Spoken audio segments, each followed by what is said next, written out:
నమస్తే. Welcome to hit TV. ఈ రోజు మనతో పాటు ప్రముఖ ఆధ్యాత్మికవేత్త అలాగే ఆస్ట్రాలజర్ కిరణ్ శర్మ గురువు గారు ఉన్నారు. వారితో మాట్లాడి మరిన్ని విషయాలు తెలుసుకునే ప్రయత్నం చేద్దాం. నమస్తే గురువు గారు. అఖండ ఐశ్వర్యం వస్తున్నానా. గురువు గారు, ఇప్పుడు వితంతువులు వేరే పెళ్లి చేసుకోవచ్చు అంటారా? ఒకటి నాన్న, ఇప్పుడు కాంట్రవర్సీ క్వశ్చన్ అడిగారు నేను. మీరు ఇది వేసుకుంటారు ఇక, కిరణ్ శర్మ గారు ఏంటి వాడేంటి చెప్పేది, వితంతు వివాహం చేసుకోవద్దంటారా, బాల్య వివాహాలు చేసుకోవద్దంటారా అంటే నా అభిప్రాయం చెప్తున్నాను. అంటే హిట్ టీవీ వాళ్ళకి ఏం దానికి సంబంధం లేదు. నా అభిప్రాయం ఏంటంటే, సరే ఇప్పుడు బాల్య వివాహాలు అంటే అరెస్ట్ చేసేస్తున్నారు మంచిగా అంటారు. నేను ఒకప్పుడు ఉన్నటువంటి బాల్య వివాహాలే కరెక్ట్ అంటాను నా ఉద్దేశంలో. ఎందుకని దాని గురించి నేను చాలా ఉపన్యాసం ఇవ్వాల్సి వస్తుంది. అంటే బాల్య వివాహంలో రెండు కుటుంబాలకి అనుబంధం పెరిగే అవకాశాలు ఎక్కువగా ఉంటాయి ఖచ్చితంగా. ఇప్పుడు నేను చేసుకోమని ఎవరు చెప్పట్లేదండి, మళ్ళీ దాని గురించి కాంట్రవర్సీ చేసి కింద కామెంట్స్ పెట్టి చెప్పకండి. ఒక బిడ్డకి అలాగే చేస్తావా అంటే చేస్తాను, నాకు ఇబ్బంది ఏం లేదు. నాకు ఇటువంటి నా బిడ్డ పెద్దగా అయిపోయింది కాబట్టి ఏం చేయలేను, కానీ అలా చేసే ఉద్దేశం నాకు కూడా చేసేవాడిని, అలాగే చేసేవాడిని నేను కూడా. సరే, ఇది నా అభిప్రాయం. ఎందుకంటే ఎవరికి సంబంధం లేదు, ఎవరిని నేను మనసు నొప్పించట్లేదు.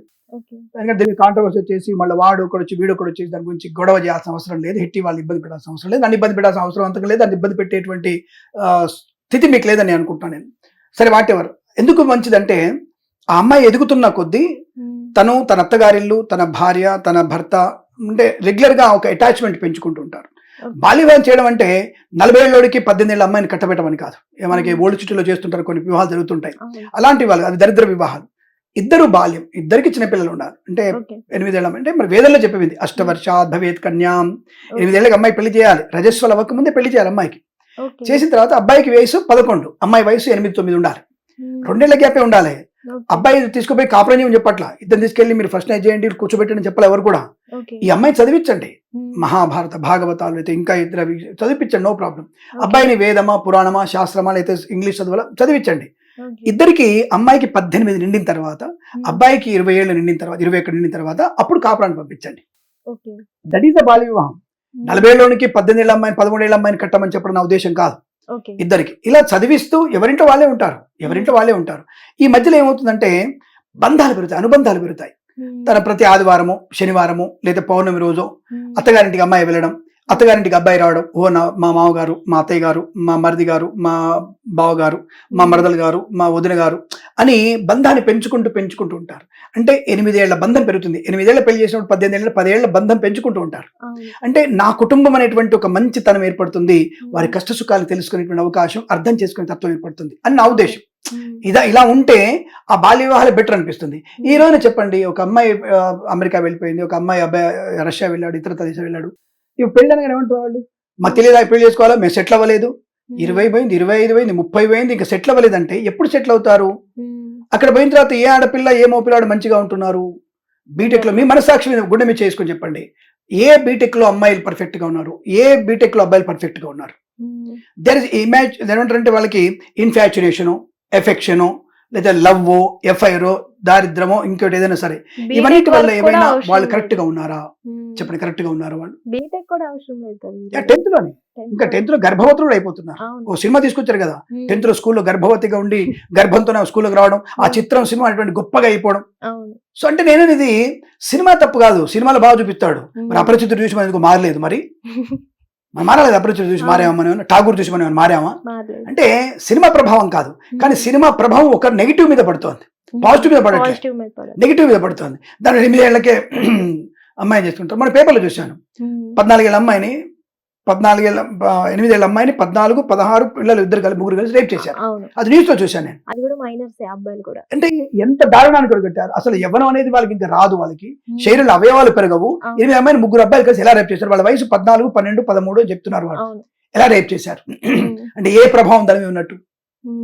అంటే ఇవన్నీ కూడా సొసైటీ మీద ఆధారపడింది. ఏదో కిరణ్ శర్మ చెప్పినామే కాదు. అందుకోసం నేను బాల్య వివాహాలు కావాలంటాను.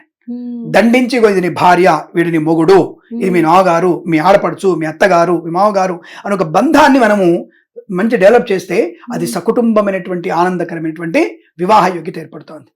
ఇది నా అభిప్రాయం. రెండోది, మీరు అడిగిన ప్రశ్న, ఈ వివాహమే బాల్య వివాహం మంచిది అన్నప్పుడు వితంతు వివాహం ఎలా ఉంటుంది ఆలోచించండి. వితంతు వివాహం ఎలా ఉంటుంది? అసలు ధర్మశాస్త్రాలు ఇవి లేవు.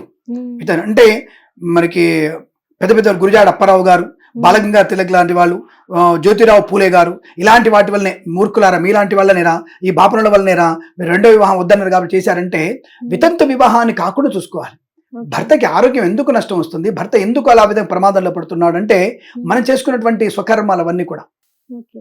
అలా కానటువంటి మన జాతకాల్ని లేదా వ్యక్తుల యొక్క పరిశీలన, ప్రత్యక్షంగా వాళ్ళ యొక్క ఉనికి ఇవన్నీ తెలుసుకునే ప్రయత్నం చేయాలి. అందుకే అంటారు 7 తరాలు అటు ఇటు చూస్తారంటే అర్థం ఏంటంటే 7 తరాలు అంటే పైకి అనుకుంటారు అందరూ, అంటే కిందికి పైకి అనుకుంటారు, మనవడు మనవడారు తాత ముత్తాత అట్లా అనుకుంటారు. కాదు, 7 తరాలంటే మేనత్త, మేనమామ, పిన్ని, బాబాయిలు, ఆ బాబాయిల పిల్లలు, ఇలా 7 తరాలు ఇటువైపు చూసుకుంటారు. వాళ్ళు 7 తరాలు ఇటువైపు చూసుకోవాలి. చూసుకొని ఎవరెవరికి ఎవరిని ఇస్తున్నాం, మీ మేనమామ ఏం చేస్తున్నాడు, మీ మేనత్త ఎలా పెళ్లి చేసుకుంది, మీ మేనత్తకి ఎంతమంది పిల్లలు, మీ మేనత్త వాళ్ళ చెల్లెలకి ఎంతమంది పిల్లలు, ఇవన్నీ సొసైటీలో చూసుకొని 7 తరాలు అటు ఇటు చూసి అప్పుడు వివాహం చేసేవాళ్ళు. వాళ్ళ ఇంట్లో సంతాన యోగం ఉందా, డబ్బు ఖర్చు పెట్టినవాడు ఉన్నాడా, డబ్బు నాశనం చేసేవాడా, తాగుబోతా, తిరుగుబోతా, ఇవన్నీ చుట్టూనటువంటి వాళ్ళందరినీ గ్యాదర్ చేసుకొని వీళ్ళ కుటుంబంలో మోర్ దెన్ 90% గుడ్గా ఉన్నారు, సో ఇంటికి మన ఆడపిల్లలు ఇవ్వచ్చు, మన ఇంటికి అబ్బాయిని తెచ్చుకోవచ్చు అన్నటువంటి 7 తరాలను పరిశీలించేవారు. అలాంటప్పుడు మనకి వితంతు వివాహం ఎందుకు వస్తాయి? కర్మదానం పోయింది, మరి వితంతు వివాహం చేస్తే ఏం చేస్తారు? మొదటి పెళ్లిలో కన్యాదానం అయిపోయింది, జీలకర్ర బెల్లం అయిపోయింది, మాంగళ్య ధారణ అయిపోయింది కదా. వాడు చెప్పాడు భర్త, మాంగళ్యం తంతునా నేనా మమ జీవన హేతున కంటే బద్ధాభిసుగతే తందేవ శరదాంశతం అని చెప్పాడు కదా. అంటే మరి బచ్చతో నువ్వు కూడా పోవాలి కదా, మంత్రం అర్థం అదే కదా, ఎందుకు పోలేదు? ఆయన మేము చావమని చెప్పలేదే, ఇద్దరికి తప్పు సమాచారం తీసుకెళ్లిపోయారు, పోయి ఆడపిల్ల కూడా మూడు చచ్చిపోతే దాని మీద పడే అబద్ధాలు అవన్నీ కూడా ఎక్కడ జరగలేదు. అవన్నీ అమ్మాయిని తీసుకెళ్లి కాస్టల్లో పెట్టలేదు, అబద్ధం, అది అబద్ధం, ఎవరు జరగలేదు, అన్ని అబద్ధాలు క్రియేట్ చేసేబడి, ఇవన్నీ క్రియేట్ చేయబడినవి. అది బ్రిటిష్ వాడు చేసిన పని, నేను ప్రూవ్ చేస్తాను ఆ విషయం గురించి మీకు. సో ఇవంతా మన వాళ్ళు ఎవరు కూడా అక్కడ సతీ సాగు అనేది శాస్త్రంలో లేదు, అబద్ధం, అది అబద్ధం. హఠాత్తుగా వాళ్ళకి ఈ మధ్య జరుగుతుంది, ఒక పెద్ద భార్య చనిపోయింది, ఒక 6 నెలల్లో భర్త కూడా భరించలేక చనిపోయాడు గుండాకి వచ్చి, అంటే పతి సాగమనం అది కాదు కదా. కాబట్టి అతను పోయినందుకు ఆవిడ ఆత్మ ఘోషపడవచ్చు, బాధపడవచ్చు, తను కూడా చనిపోయిండదు తప్ప ఎవరు కూడా అలా చేయలేదు. అదంటే అబద్ధాలు అవన్నీ కూడా వీళ్ళు నెట్టేశారు తప్ప బ్రిటిష్ వాడు మన వాళ్ళు చేసింది కాదు, అబద్ధం. దాన్ని తీసుకొచ్చి మన సనాతన ధర్మంలో కలిపేశారు. కాబట్టి ఇలా శాస్త్రంలో వితంతు వివాహం అనేది ఎక్కడా లేదు. అందుకనే శాస్త్రం లేదు కాబట్టి మన పెద్దవాళ్ళందరూ కూడా అయ్యో చిన్నపిల్లకి అయిందండి, ఈ దరిద్రమే, 40 ఏళ్ళలోనికి 10 ఏళ్ల పిల్లలు చేసి వాడు చచ్చూరుకుంటాడు, మరి ఈ అమ్మాయి 30 కొద్ది వాడు చచ్చి ఉంటాడు, మరి అట్లాంటప్పుడు ఏం చేయాలి అమ్మాయిని? కాబట్టి అప్పుడు వివాహం చేసేవారు. అలాంటి బాల్య వివాహాలు పనికిరాదు కాబట్టి సరైనటువంటి జోడితో వివాహం చేస్తే వితంతు వివాహం అనే మాటే ఉండదు కదా. ఇప్పుడు ఎక్కడున్నాయి వితంతు వివాహాలు? సరే, ఇప్పుడు కూడా భర్త చనిపోతున్నాడు అంటే తాగుబోతాడయ్యో, స్పీడ్గా పోయో, యాక్సిడెంట్ అయ్యో, కరోనాలో చనిపోయిన వాళ్ళు కొన్ని జరిగాయి. మరి అమ్మాయి పెళ్లి చేసుకోకూడదా? పెళ్లి చేసుకోవద్దని చెప్పట్లేదు, ఎందుకంటే సహగమనం కావాలి. ఇక్కడ ఒంటరిగా ఆడపిల్ల ఉంటే రాబందులు అనేటువంటి వ్యక్తులు చాలా మంది ఉన్నారు, అనేక మంది రాబందులు ఉన్నాడు, మగ రాక్షసులు ఎక్కువగా ఉన్నారు. కాబట్టి వాళ్ళల్లో అమ్మాయికి ఇబ్బంది అవుతుంది కాబట్టి వివాహం తప్పకుండా చేసుకోవాలి. కానీ దాన్ని తీసుకెళ్లి మీరు మళ్ళీ కన్యాదానం, ఎవరా చెప్పిన వాడు మీకు ఒకసారి దానం చేసిన తర్వాత ఒకసారి మీకు ₹1 ఇచ్చేసాను, మళ్ళీ నేను మీద తీసుకొని మళ్ళీ మీకు దానం ఇచ్చినట్టే ఉంటుంది. దాని ఏమంటారు మీరు? అంటే గురువు గారు చాలా రిచువల్స్ తో ఆల్రెడీ పెళ్లి చేస్తారు, ఆఫ్టర్ వితంతు అయిన తర్వాత మళ్ళీ పెళ్లి చేసినప్పుడు మళ్ళీ అదే రిచువల్స్ తో చేస్తే అది వర్కౌట్ అవుతుంది? వర్కౌట్ అవ్వదు అసలు కన్యాదాన ఫలితం రాదు, తాళి కట్టిన సందర్భంలో అదే రాదు. నువ్వు సహగమనం చేయడానికి నువ్వే తాళి కట్టుకో అంతే, just for license for that. మీ ఇద్దరు కూడా పెళ్లి చేసుకున్నాం, రిజిస్ట్రేషన్ మ్యారేజ్ కోసం పేపర్లో సంతకాలు పెట్టుకోవడానికి మేము మళ్ళీ పెళ్లి చేసుకున్నాం అని చెప్పేసి నీ సర్నేమ్ మార్చుకోవడానికి తప్ప రిచువల్స్ లలో ఎక్కడ కూడా, అంటే కన్యాదానం కానీ, అక్కడ కాలు కడడం కానీ, పిల్లవాడిని పిలవడం కానీ, అంగరంగ వైభవంగా వివాహం కానీ, అవి ఎక్కడ కూడా జరగవు. జరిగినా వాటి ప్రతిఫలం ఉండదు. ఒకసారి దానం చేసేవి అయిపోయింది, ఒకసారి భోజనం చేసావు, చేసిన తర్వాత అరిగిపోయింది, అది మళ్ళీ నేను అరిగింది కక్కి తింటానంటే ఎలా ఉంటుంది అది? సో కాబట్టి అంటే ఇలా చెప్తే ఏదంటే కిరణ్ శర్మ చూసావా వీడు ఎలా చెప్తున్నాడు, సమాజాన్ని భ్రష్టు పట్టిస్తున్నాడు. నేను చెప్పేది ఒకటే, సమాజాన్ని భ్రష్టు పట్టించట్లేదు, సమాజానికి హితంగా చెప్తున్నాను. కాబట్టి ఇటువంటి కన్యాదాలు చేసి అట్టహాసంగా పెళ్లిళ్ళు చేసి మళ్ళీ జీలకర్ర బెల్లం పెట్టేసి అవన్నీ కూడా పాణి హస్తం చేతులు కలపడం, ఇవన్నీ కూడా ఎక్కడ కూడా లేవు, అవి వర్కౌట్ అవ్వవు. రిచువల్స్ ఏవి సూటబుల్ కాదు, అవన్నీ కూడా వృధా ప్రయాసనే, కేవలం మానసికంగా సంతోషపడడం కోసమే తప్ప ఇంకోటి లేదు, అటువంటివి లేదు. కాబట్టి వితంతు వివాహాలు లేవు. సహగమనం చేయడానికి మీరు లైసెన్సుల కోసం తాళి కట్టుకోండి, గుళ్ళోకి వెళ్ళి దండలు మార్చుకోండి, అలాగే రిజిస్టర్ బ్యాలో సంతకాలు పెట్టుకోండి తప్ప ఇంకా దేనికి రిచువల్స్ లో కన్యాదాన, కళ్యాణ వివాహాలు, మంగళ వాయిద్యాలు అవన్నీ కూడా ఏమీ ఉండవు. వాటి వల్ల నిష్ప్రయోజనం, కేవలం మీ యొక్క ఆత్మ సంతృప్తి కొరకు డబ్బులు ఖర్చు పెట్టుకోవడానికి తప్ప దేనికి పనికిరాదు. ఇది ఖచ్చితంగా ఇది కాంట్రవర్సీగా వెళ్తుంది, నాకు ఏం భయం లేదు, నేను ఎక్కడైనా చెప్పడానికి సిద్ధంగా ఉంటాను, నో డౌట్ అబౌట్ ఇట్. అంటే ఇవన్నీ చేసి వేస్ట్, వృధా ప్రయాస, ఖర్చు కేవలం మనకి దురద ఉండి ఖర్చు పెట్టుకోవడం తప్ప ఇంకోట్లేదు. దురదతో గుళ్ళకి వెళ్ళండి, పంతులు గారు ఉంటారు, శుభం జరుగుతుంది మీకు అని చెప్తాడు ఆయన కూడా, శతమానం భవత్ అంటాడు, దండలు మార్చుకోండి, అమ్మవారు దండం పెట్టుకోండి, అయ్యవారు దండం పెట్టుకోండి, హాయిగా రిజిస్టర్ ఆఫీస్కి వెళ్ళండి, సంతకాలు పెట్టుకోండి, అయిపోయిందిగా. అదే చెప్తున్నా, ఫర్ లైసెన్స్డ్. ఈ అమ్మాయికి ఓకే నేను మాంగళ్యం కట్టేశాను, నిన్ను బద్ధులుగా ఉంటానని చెప్పి ప్రామిస్ చేసుకోండి తప్ప మంత్రాలతో మీరు చేసేటువంటిది మాంగళ్య ధారణ. వాల్యూ ఉంటుంది. వాల్యూ ఉంటుంది. ఎవరు కట్టిన వాడికి ఉండాలి ఆ విషయం. కట్టించుకున్న వాళ్ళకి, కట్టిన వాళ్ళకి వాల్యూని నిలబెట్టుకోగలిగే అవకాశం వాళ్ళిద్దరికి అంత. మాత్రమే ఉంటుంది. ఇంకొకరి ప్రమేయం గాని ఉమ్, భగవంతునికి అనుగ్రహం అందరికి చెప్పాయి కదా, భగవంతుని అనుగ్రహం అందరికీ ఉంటుంది. ఓకే. నువ్వు ఇంకో వ్యక్తిని చేసుకున్నావు, సరే నీ కర్మకు దగ్గర నువ్వు చేసుకున్నావు, ఉమ్, నీ కర్మకి తర్వాత నువ్వు అనుభవించు, ఓకే. మంచో చెడు రెండు అనుభవించు, తర్వాత నీ సద్గతులు పొందుకో అని చెప్తాడు. అందుకే నేను పుణ్యకర్మలు ఎక్కువ చేయాలి. దానము, ధర్మము, తపస్సు, జపము, ఉమ్, క్షేత్ర దర్శనము, ఇవన్నీ కూడా చేసుకుంటేనే మనకి యోగం ఉంటుంది. సుమంగళి యోగం అమ్మాయికి, అబ్బాయికి కూడా మంచి భార్య యోగం బాగా ఉంటుంది. ఓకే. అందుకే సామెత చాలా మందికి నేను చెప్తుంటాను, విధవ అని అమ్మాయిని అంటారు భర్త పోతే, ఉమ్, భార్య లేకపోతే విధవ అంటారు వాడిని. భార్య లేనివాడు అని అర్థం. ఉమ్, విధవ అంటే భార్య లేనివాడు అని అర్థం. వాడు ఏది అగ్నిహోత్రానికి పనికిరాడు, యాగానికి పనికిరాడు. భార్య లేనివాడు యాగానికి పనికిరాడు, ఓకే. అసలు పనికిరాడు. రెండు పెళ్లి చేసుకున్న వాడికి మొదటి భార్యకే ఈ అగ్నిహోత్రం యోగం ఉంటుంది. ఉమ్, రెండో భార్య ఉన్నదా ఆమెకి అగ్నిహోత్రం ఉండదు. ఓకే. ఇక్కడ యాగం అనేది ఇంపార్టెంట్. ధర్మశాస్త్రం కొరకే ధర్మపత్ని. ఉమ్, భార్య లేకుండా యజ్ఞం చేయకూడదు, ఉమ్, లాస్ట్ తద్దిని కూడా పెట్టకూడదు. ఉమ్, కాబట్టి భార్యకి అంత ప్రియారిటీ ఉంది. నేను రెండో పెళ్లి చేసుకున్నా, మూడో దాన్ని చేసుకున్నా అని చెప్తే మాత్రం ఎక్కడ కూడా అది ఒక సరైనది కాదు. పెళ్ళే మంచిది. మొదటి భార్యనే అన్నిటికీ అర్హురాలు ఆవిడ, ఓకే. అట్లా విషయం. అందులో మొదటి భార్య ఇంకోటి ఏంటంటే, ఉమ్, చాలా మంది అంటారు రెండు పెళ్లి చేసుకున్న వాళ్ళకి రెండో భార్య చనిపోతే ఆమెకి అగ్నిహోత్రం చేస్తారా, కాష్టం కాల్చడం ఉంటాయంటే అవన్నీ ఉండవు. ఉమ్, కానీ మొదటి భార్య కనుక సంతానం లేకపోతే, ఓకే. సంతానం ఉండదు, అసలు పాపం సంతానం ఉండదు. అవును. అప్పుడు ఈ ఎవరికైతే మొదటి భార్య తండ్రి గారి పర్మిషన్ తీసుకోవాలి, ఉమ్, భార్య పర్మిషన్ తీసుకోవాలి, ఆ ఇద్దరి పర్మిషన్ తీసుకొని ఇంకో వివాహం చేసుకోవాలి. అక్కడ కన్యాదాన యోగం ఉంటుంది, మళ్ళీ ఉంటుంది. అక్కడ ఉంటుంది. ఉమ్, అక్కడ రెండో వివాహానికి ఎవరు మొదటి భార్య కనుక సంతానం లేకపోతే ఇష్టపూర్వకంగా పర్మిషన్, ఇష్టం ఓకే. కాదు, పర్మిషన్, Permission. నాట్ ఇష్టం.